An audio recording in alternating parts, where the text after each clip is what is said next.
I scowled in frustration at my grades on the screen. Darn my gradebook, it just won't behave. Hello everyone, this is Tracy DeBellevue and welcome to 50 Shades of Grades.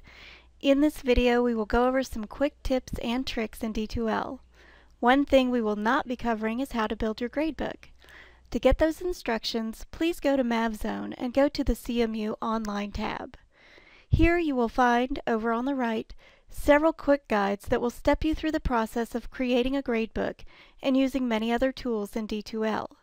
These usually have videos with them as well to help you in building your gradebook. I'm in my sandbox, which is a dummy course that I have created for demonstrating. So let's go to the Grades tool, and the first thing we see is the Manage Grades screen. We have quite a bit of information here, so we'll go through this a step at a time. First, let's look at our settings. The settings show you three things: what you want to view, or your personal display options, your org unit display options, which is the student's view, and your calculation options. So let's begin with your personal display options. This determines what you want to see in your view of the gradebook. You have these different checkboxes you can check for what you want to see in their grade detail. The grade scheme symbol is the A through F symbols, and the grade scheme color is something you can also select to view. You can also select down at the bottom which start page you want to see when you click the grade icon in the blue navigation bar. You can start with the Manage Grades screen, or the grade settings first, or the grade schemes first, or you can see the setup wizard. You can also choose Enter Grade screen, which is your spreadsheet for all of your grades. For now, I'm going to leave this on Manage Grades. You'll want to save each page as you go. Your org unit display options are for the display for your students, so be sure all of these are checked if you want them to see their points, grade scheme symbol, and see their grade scheme color. If you want them to be able to see the final grade, be sure that this checkbox is selected. Don't forget to save. In our calculation options, this is where you set if you are using weighted grades or points grades. The thing to remember if you choose weighted grades is that all of your grade items, if you aren't using categories, must add up to 100%, not less and not more, or you will get a red warning at the top of your grade screen. This red warning will let you know if you calculated too many points or not enough. Under Final Grades Release, you'll want to be sure the calculated final grade is released in most situations. Under Grade Calculations, you have two options: drop ungraded items and treat ungraded items as 0. If you select to treat ungraded items as 0, then everything that has not been graded yet or in the past will automatically get a 0. That means when your students log into class on the first day, they will see that they have an F in the class, so you may want to use drop ungraded items instead. If you do that, be sure that you actually enter 0 for any legitimately missed items so that their points total is accurate. And be sure the Automatically Keep Final Grades Updated checkbox is checked so that it keeps an accurate total of your students' grade points. We'll save that screen and then hit Close to return to the Manage Grades screen. In the Manage Grades screen, we see many bits of information. Over here in the gray, we see our categories. The indented grades are the grade items within the categories. And then here are the grade items that are not in a grade category. You can see that they're not indented. If you go to the right, it tells you what type of grade it is and what it is associated with. So not only does it say what type of tool this grade item is associated with, if you click on the little eye icon, it tells you exactly which assessment is associated with this grade item and gives you some detail about that grade item as well. It also tells you the maximum number of points for that item. You'll notice over here that Weekly Quiz 2 has a little icon by it.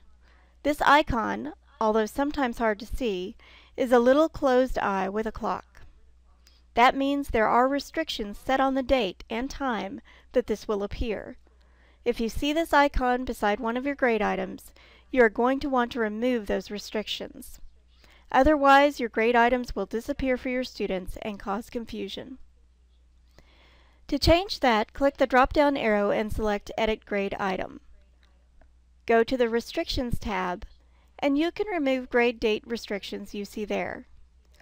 The easiest way to do this is to select that the grade item is always visible, and then save and close. And you'll see that the icon has now disappeared. If you get reports from your students that a grade item is disappearing, this icon should be the first detail that you check, because usually it's causing that problem.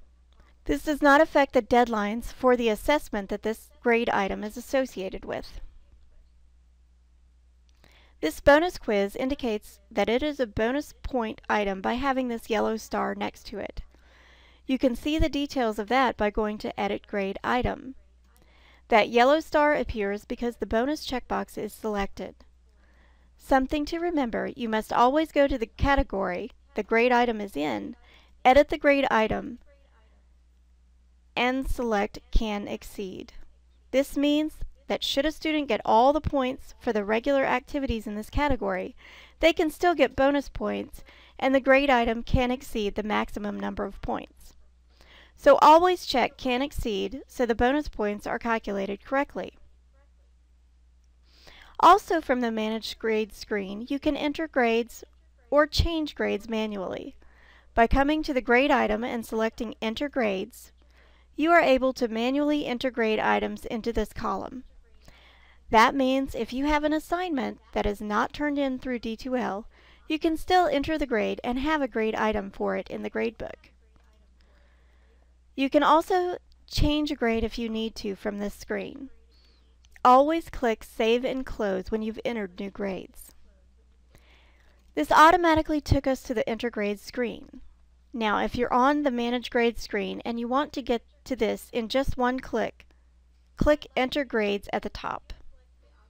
Now, I'd like to reiterate to you, if you have selected the option to drop ungraded items, you need to make sure that you enter 0 for any legitimately missed items, so that the grade calculation is correct. On this screen, you can also see how many students you have per page. This particular shell only has 2 students, but if you have more than 20 students, you may want to select to see all of them on one page by changing the maximum number you can see per page. You can also release the final grades from this screen. This is something you may actually want to do at the beginning of the course, so that your students always see a running total of their final grade. You do this by coming here to the Final Calculated Grade column, select the drop-down arrow, and select Grade All. Select the checkbox at the top of the list. That will select all of your students on the screen. Again, if you have more than 20 students, be sure your per-page display includes all of your students when you do this. Once you have selected all of your students, click the Release Unrelease link. That will check all of the boxes in this column, and then save. And then we return to Enter Grades and see this open eyeball icon next to the grades. This means the final grade calculation is visible to all of your students. As always, if you need assistance with your gradebook, please contact the Distance Education Office. Our contact information is available at the CMU Online tab in MavZone. Here is a list for the Distance Ed team. You can also follow our Facebook page, our Twitter feed, and see the CMU blog in WordPress. In this blog, you will find helpful information in what's new at CMU Online. Here we post interesting articles and updates for the faculty using D2L. Thank you for listening to this 50 Shades of Grades webinar. I hope you enjoyed it. Please give us a call if you have any questions, and thank you.